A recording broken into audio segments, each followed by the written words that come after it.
I'm not going to be stupid and say that a guy who's 6'7", 6'8", with his myriad of skills and championship pedigree, who just averaged 30 on 57% shooting in 11 playoff games, ain't no way in hell they going to win a championship. That's just ignorant. I'm not going to say that. What I'll say to you, Max Kellerman, is that I have my doubts, and I have strong doubts, and they're for several reasons. Number one, I'm on the record. I would not give Kawhi Leonard a long-term contract. I don't blame the Clippers if they do, but I wouldn't do it. Because even though I consider him a top 5 talent in the game when healthy, he's not a culture builder. He's a guy that grabs his lunch pail and does what he does. And at the end of the day, when the buzzer sounds, you know that when tip-off arrives, he shows up for practicing when you want to, working out when you want to, playing when you want to, and what have you. I just don't think that's a great thing. And from everything that we've been told, that's what he does. Nobody said he's a bad guy. Nobody said teammates dislike him or anything like that. I'm not trying to engage in that kind of cynicism. I'm simply saying, look at the games played. You know, the last few years, he hasn't played more than 60 games. I think the last 4 years.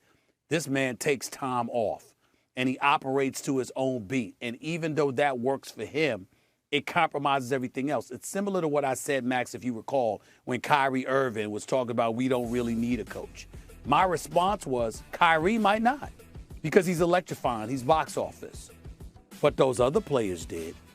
And when Kyrie went down and Kevin Durant was looking for help, it was hard to find because of the lack of an experienced person on the sideline to make sure all of those dudes around them were ready. Now, I think Steve Nash will learn from that and be even better this upcoming year, and I think it helps that he's not going to have Mike D'Antoni on the bench with them, okay? But the bottom line is that was a hindrance.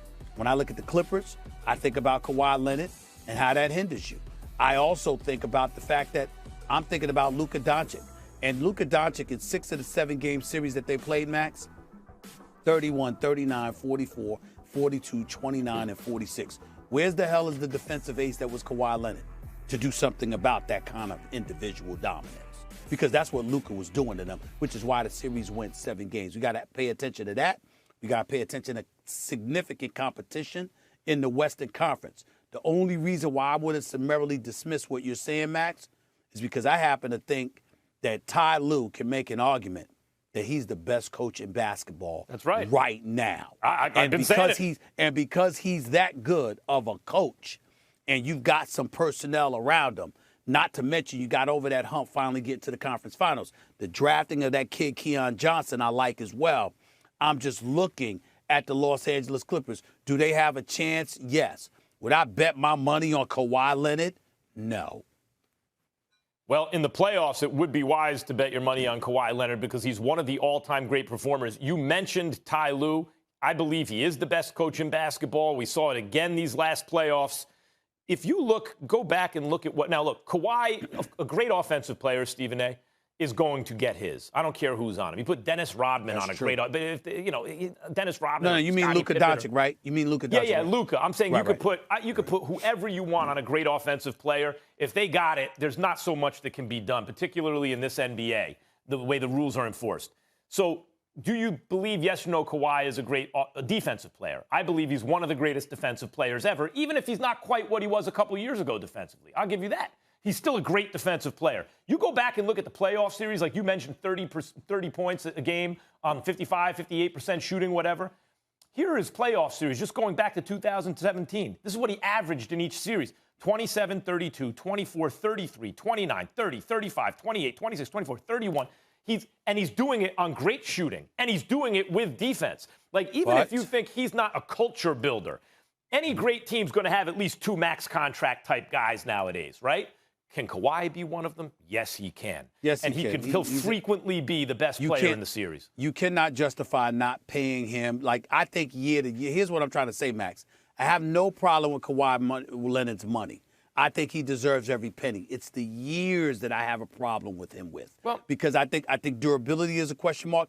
And I think his level of commitment towards being something more than just a great player plays a role in here. The thing that's why I like him, Stephen A., on the long-term deal. Because if it was 1 or 2 years, maybe he doesn't win a chip with them. But remember, the Clippers have never won a chip. Okay, that's fair. Or even been there. You give him 4 years, I think he can get it done. Okay, that's fair, but that requires trust. And what I'm saying to you is that when you're in Kawhi Leonard's position, I personally believe you have an obligation to be more than just a great player.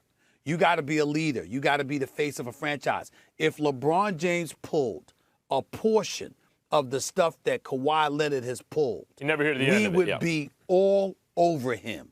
We would crucify him. It's a shame, and Kendrick Perkins was right when he said that. It's a shame that Kawhi Leonard has flown under the radar and has gotten away with some of the stuff that he's gotten away with in hijacking the Clippers organization. But, Stephen, I think part of that is how he lays low. You know, he's not on social media, doesn't talk much, so he can't fly under people's radars. You know, and I just want to mention one thing, guys. He is just 30 still. I mean, when we're talking about guys, Steph's older than him, KD's older than him. I mean, we know the Lakers, so he still does have superstar. He's a superstar talent. And he's a champion. He's a superstar. He's a superstar talent and a champion. I'm just talking about when you talk about building a culture long term, you can't have young guys around constantly seeing that stuff. You taking off when you want, you play when you want, and all of this other stuff. That's not a good thing to build around. All right. Thanks for watching.